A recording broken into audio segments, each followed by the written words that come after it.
Et donc il faut aussi trouver une nouvelle manière dans ce musée où on est foncièrement passif, un endroit où on n'a pas le droit de manger, un endroit où on n'a pas le droit de parler, un endroit où on n'a pas le droit de courir, on n'a pas le droit de toucher, ce qui est horriblement frustrant. Et de par la narration et de par la ludification, on veut créer donc de l'immersion et donc de l'engagement d'un adolescent qui traîne les pieds à aller au musée à quelqu'un qui a envie d'y aller et de mettre les pieds dedans et donc de vouloir pousser à revenir encore.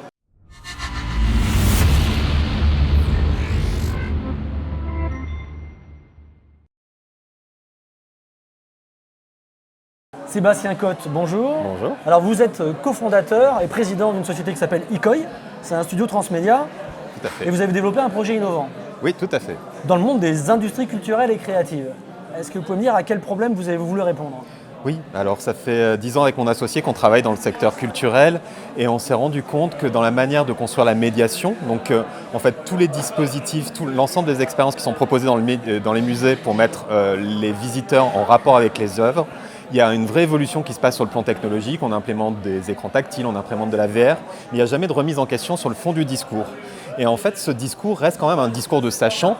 Et on se rend compte que maintenant, avec l'arrivée des nouvelles générations, il y a un vrai décalage qui se crée dans la manière de raconter l'histoire et les histoires liées aux œuvres et au patrimoine. Et en fait, ce que nous, on voudrait faire, c'est non seulement justement s'emparer de ces nouvelles technologies, mais les utiliser pour raconter des choses différentes et porter des messages qui touchent justement ces plus jeunes générations. Donc le sujet, c'est de se mettre à la portée, disons, des 15-25 ans, ou peut-être un peu plus, en utilisant leur mode de communication actuel, les sujets qui les intéressent. Alors du coup, quelle est votre solution à vous? Comment vous faites ça? Nous, on a 3 points. C'est d'abord la narration.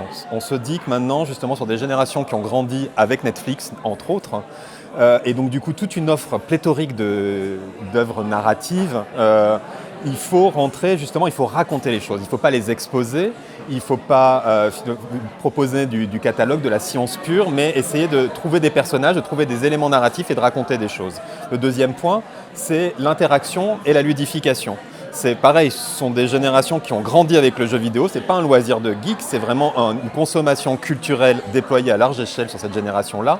Et donc il faut aussi trouver une nouvelle manière dans ce musée où on est foncièrement passif, un endroit où on n'a pas le droit de manger, un endroit où on n'a pas le droit de parler, un endroit où on n'a pas le droit de courir, on n'a pas le droit de toucher, ce qui est horriblement frustrant. Trouver un nouveau moyen justement de revitaliser les sens, mais surtout même l'émotion et de rappeler l'émotion. Et ça, on pense que le jeu est un facteur important. Et de par la narration et de par la ludification, on veut créer donc de l'immersion et donc de l'engagement, c'est-à-dire de créer d'une posture passive d'un adolescent qui traîne les pieds à aller au musée à quelqu'un qui a envie d'y aller et de mettre les pieds dedans et donc de vouloir pousser à revenir encore. Donc raconter une belle histoire et faire jouer un jeu qui amène et fait rester dans les musées en amenant à s'intéresser à tous ces univers.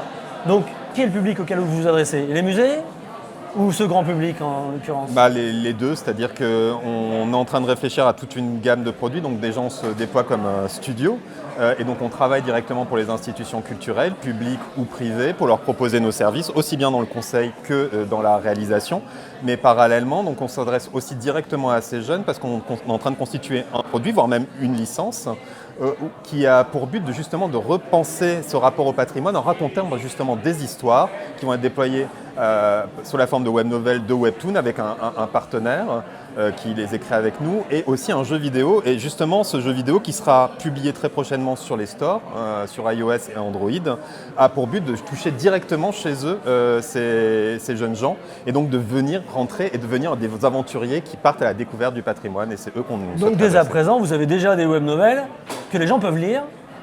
Tout à fait. Où est-ce qu'ils peuvent trouver ça? Donc la licence s'appelle Les Protecteurs de Neuf. Il y a 2 web novels qui existent. Donc le premier qui s'appelle Les Amours du Chevalier Déon et l'autre Les Chroniques de Terra Nova, qui sont publiés par Fibusque sur la plateforme Wattpad.